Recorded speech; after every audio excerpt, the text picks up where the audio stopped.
How much actually of your donation goes to the initiative? So the way I would describe it is, imagine you have a seller that wants to sell their product at a price of 110. It's like everybody wants to give. It's like almost a human nature. The greed that we saw with the banking system, right? The greed that we saw on Wall Street. We don't want to just cut checks. We want to deploy human capital. A new financial system that's going to recharge the world, change the economies. To wrap up, we always have these 3 rapid-fire questions. This is the Crypto Sheikhs. This is the leading podcast in Dubai and the UAE, where you, regardless of your skill level, will learn everything from cryptocurrencies to blockchain technologies. Well, it's another amazing day here in downtown Dubai. Welcome to the Crypto Sheikhs Podcast. I'm your host, Anas Bird, and I'm with my main man, Danosh. How's it going? It's good. It's a great day. Sun is shining. The weather's getting hot in Dubai. And we got an amazing guest here today, Mr. Verlin from the Ruby Foundation. Thank you for coming and thank you for joining us here today, Verlin. Thank you for having me. It's a pleasure to be here. Yeah, I mean, we've been talking a little bit about what you're building. Both of us, we're very passionate about community with, Arts DAO and what we've built. Also, the very sort of idea around building infrastructure around in the crypto community.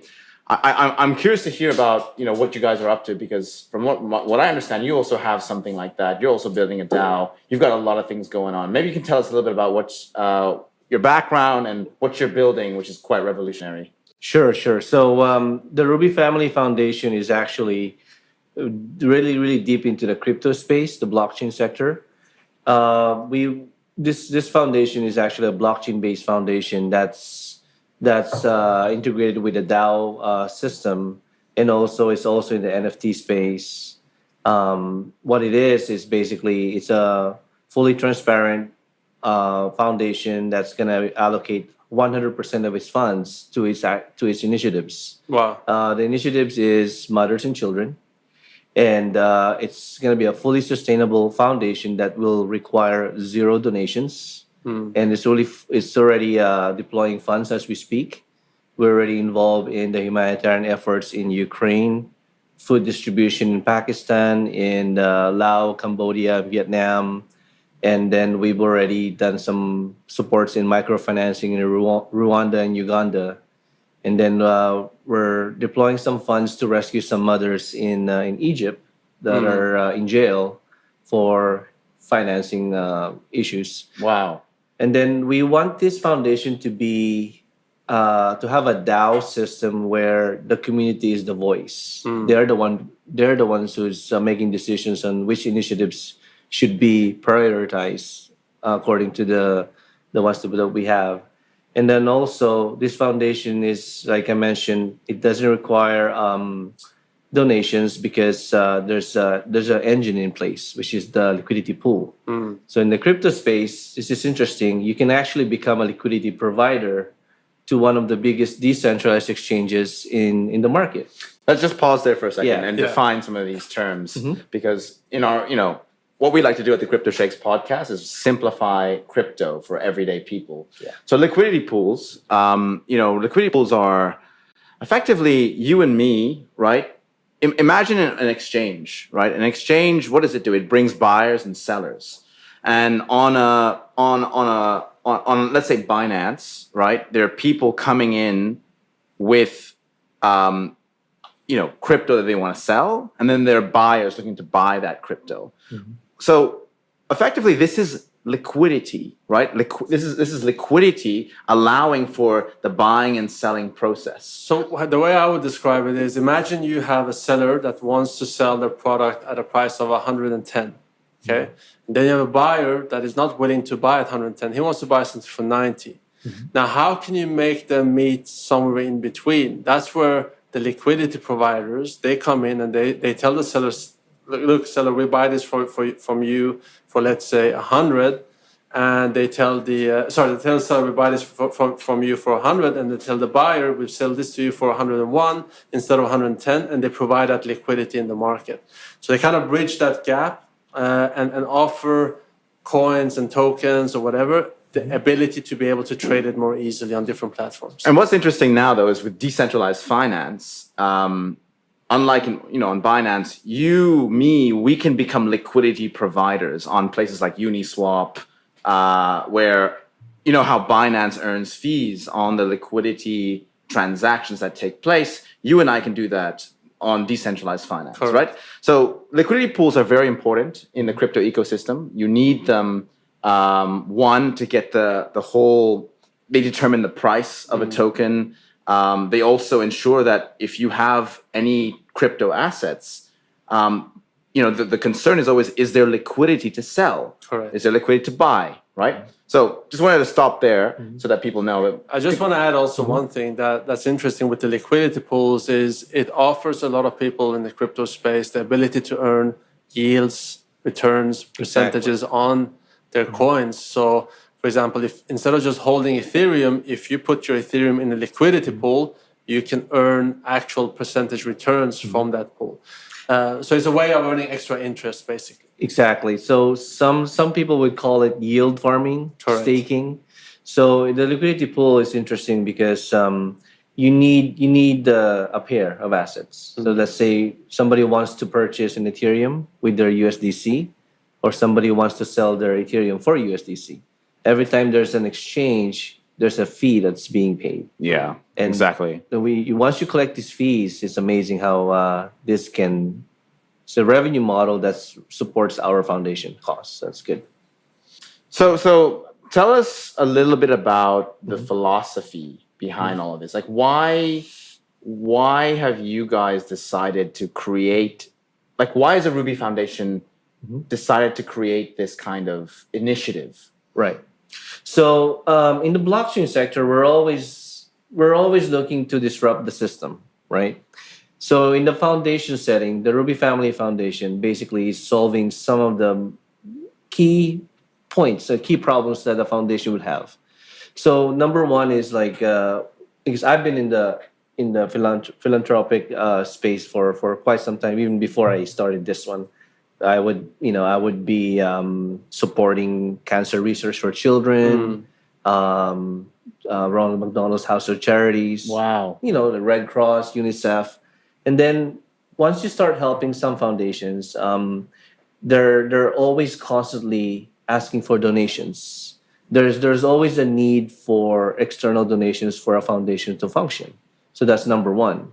And the biggest question is there a way for a foundation to actually not need a donation? So that's one thing that we're trying to solve. And then second, you want full transparency of where the money is going. Track and trace system, right? So where's the money going? Is it going to the initiatives? We find out when you do your little bit of research. Everything is online. You can check it. How much actually of your donation goes to the initiative? And unfortunately, you'll find out that every dollar that you give, only 20 cents or less, and 80% goes to actually the management or the operation of the foundation. So these are the kind of things that we try to see if there's any solution. And we found that blockchain can provide the solution. You can have a track and trace, full transparency of where the money is going. Because everything's public. Exactly. And then second, you can have a foundation that doesn't need a donation because you have a liquidity pool that's supporting the whole. And we have liquidity partners. We have literally thousands of liquidity partners that are benefiting from the liquidity pool program and at the same time indirectly helping the foundation. So they're helping themselves, but they're also helping the foundation at the same time. Just to simplify this a little bit so that, the audience can kind of understand how this looks like. The donations, the funding of this charitable foundation is coming from the fees that is being generated from the liquidity pools. 100%. Right? So to make this even more simple, imagine we have people buying and selling apples, right? Here, right? And every time someone is buying and selling an apple, right? Because I'm brokering the apple sales, I'm getting a little bit of that money, right? So the foundation is helping to broker these, apples. Let's just say, for the sake of simplifying it, people are buying apples, and the foundation is taking fees for just brokering this and then funding itself this way, which is very sustainable, right? 100%. Because it doesn't need to rely on constant streams of donations from people. It relies on a business model which collects fees on the liquidity taking place. 100%. And it doesn't just end there, because the liquidity partners that we have, they're happy with being participant. They have Ethereum, they have Bitcoins, and it's almost like an Airbnb for their Ethereums and Bitcoins, because they never lose the assets. They don't want to sell the asset. They just want to grow their positions. So this liquidity pool allows you to do this one, because you don't trade any of these assets. You just use them to basically support the liquidity pool. So how much of the total assets are actually then because you said, as a private investor, you cannot really invest into the Ruby Foundation or donate money to it. The money comes from the My Liquidity partner. So how much of the funds from My Liquidity partner goes to the foundation? So what our partners, they get a pretty good weekly profit interest, right? For the foundation, we try to allocate a pretty good amount of the revenue for the liquidity pool. I would say between 9 to 15%, but we would love to, put that in a higher number. But we also have to pay for our operations and the people that are. That's why the foundation doesn't need to spend money on the management. Correct. Because the management, the people that are in the foundation, are being compensated through the liquidity pool. So let's take the conversation in a different direction now. So tell us a little bit about the DAO that you guys have put in place. So a DAO, I'm sure many people in our audience have heard this from us a million times over, since we talk about Arts DAO all the time, when the DAO that we're building.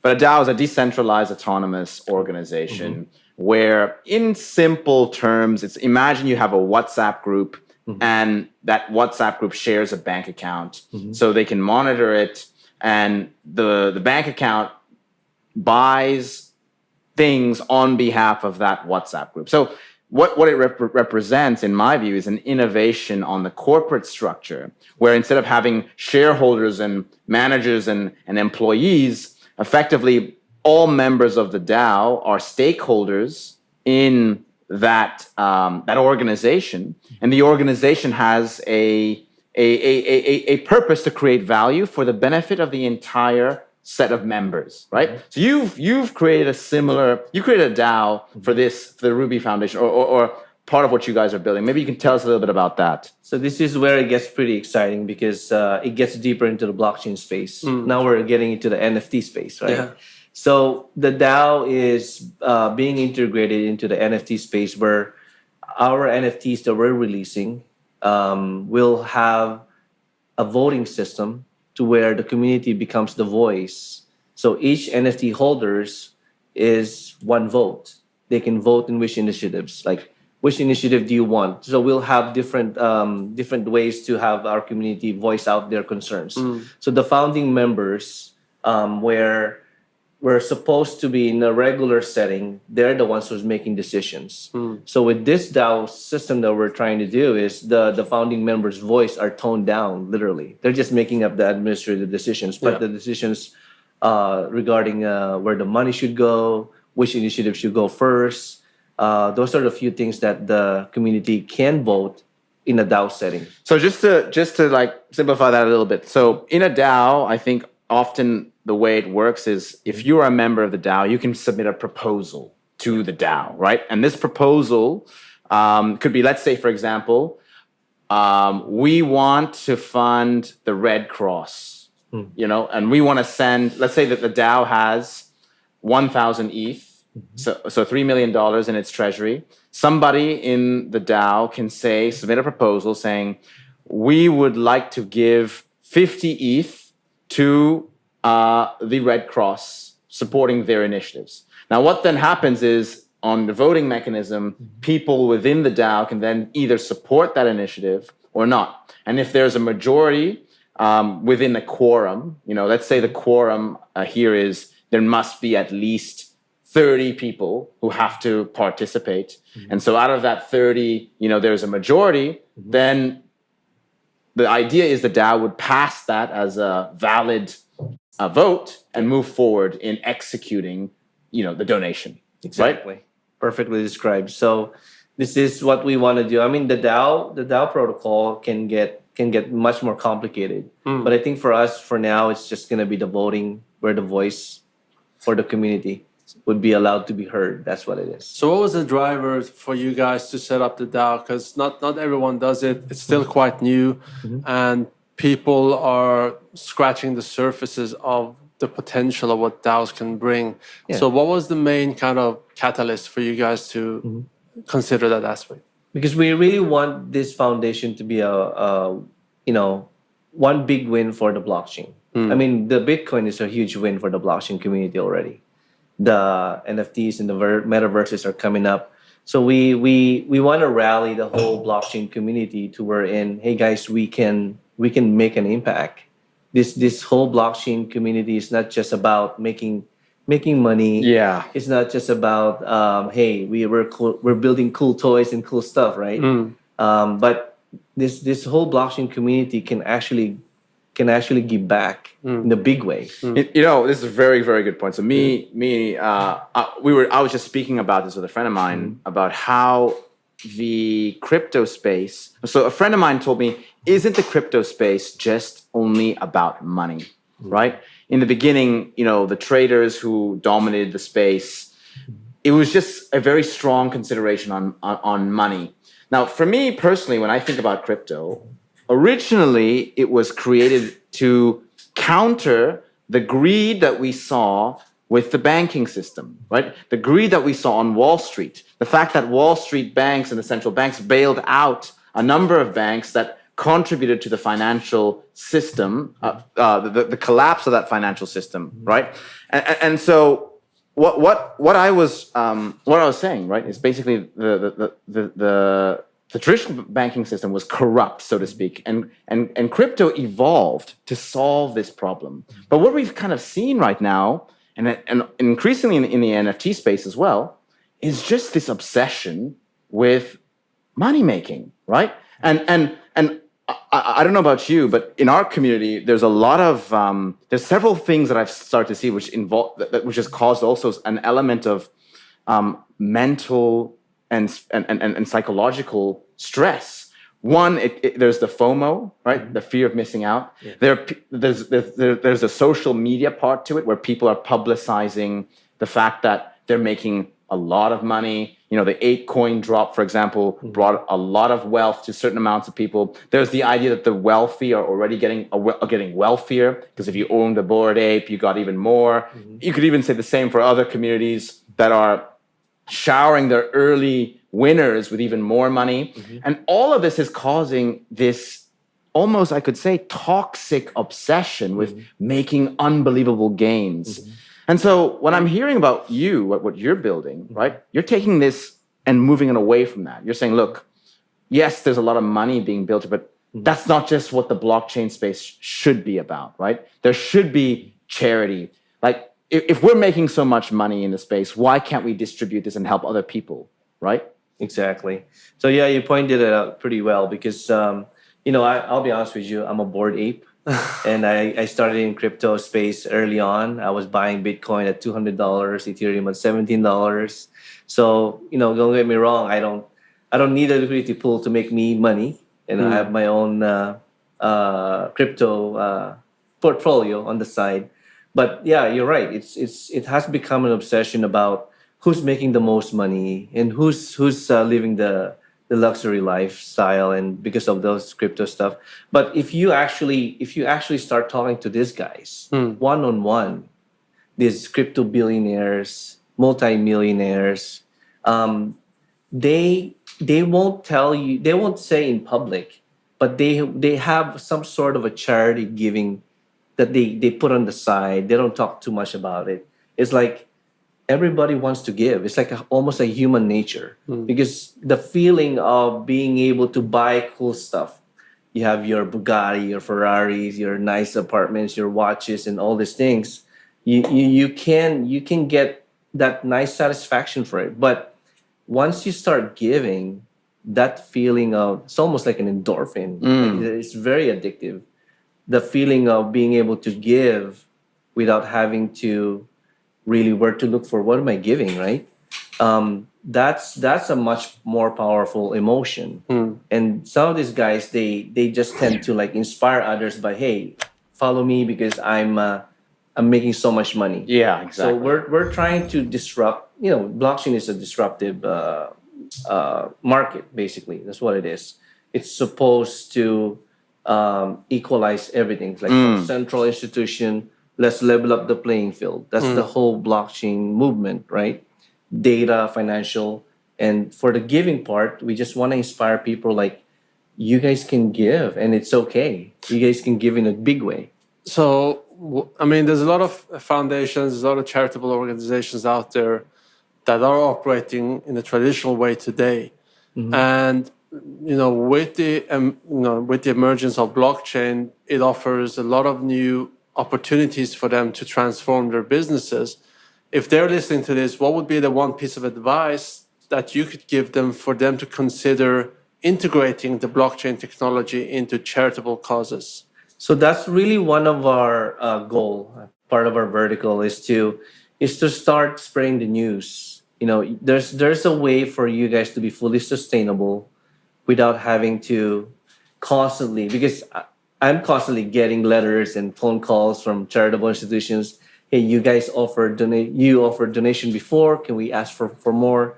I don't mind, right? Giving the money away, but there has to be a way to make it more sustainable, and also there has to be a way to be able to full transparency. Where's really the money is going? Why is only 20 cents of my dollars going to the initiative? What happens to the 80 cents? And why is there so much money going to the management? Why is the CEO making millions of dollars out of a nonprofit foundation? I don't want to rag on, because that's how the system is, Yeah, right? that is in indeed. the banking system, in any system. So we're trying to show them that there's a way for you guys to do this maybe better, Maybe the technology can help. So that's really part of our goals. Amazing. So what's next? What's ahead for Ruby Foundation and My Liquidity partners? Where do you see you guys, moving forward in the next 1 or 2 years? We want to keep giving back in a bigger way. This year, we want to deploy a few millions of dollars, to our initiatives. We don't want to just cut checks. We want to deploy human capital. So in the Ukraine humanitarian effort, we committed actually financial support every week to the Rotary Kyiv International. But we're also deploying some volunteers. We're paving the way because in the US, we have nurses, doctors, and people in the medical field. They would love to donate their time, but you just have to make sure that they get there safe and you pay for their expenses. And these are things that you have to pay for. So we want to create a system to wherein we're not just giving money, but we're actually deploying people, resources that can do this for us.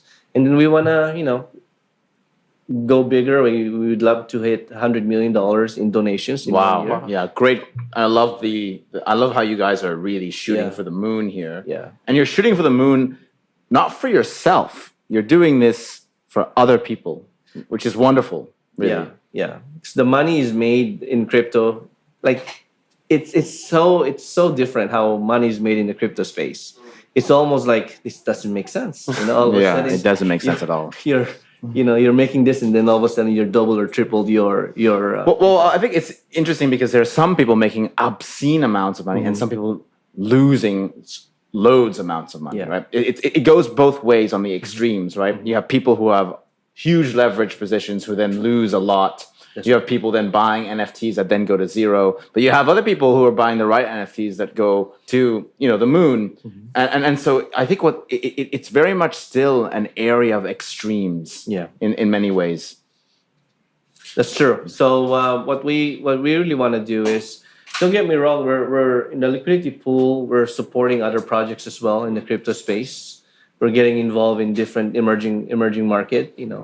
So we're consistently supporting the space because we know that it's gonna keep growing and it's gonna keep giving. Is there any one particular project that you are super passionate about, or a specific cause that you are perhaps more passionate about than others? And what would that be? So we're not the only foundation that's blockchain based that are really giving back. We have projects that are like amazing. Her Royal Highness, we call it Her Royal Highness Queen Diambi, right? From which country? Gambia? No. Congo. Congo. Yeah. So basically, she has some initiatives that she wants to put forth. Even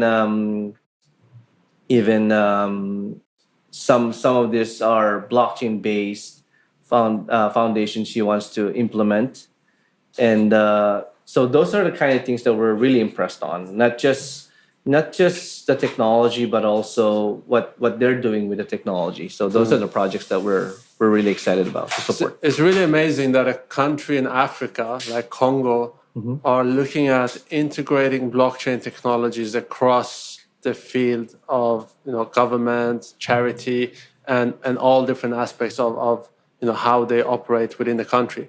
And I think that this is a very exciting space. We're super excited to follow you guys and see what you will be doing. Would you have any advice, whether it's regards to my liquidity partner or to the Ruby Foundation, to our audience, that you would, any last words that you would like to convey to them?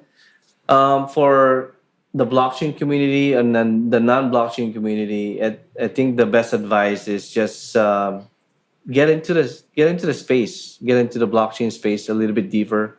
Don't get caught up with the hype, right? Because this whole market is not going anywhere. I honestly think it's gonna be here to stay. Really, is that one of the... No, definitely.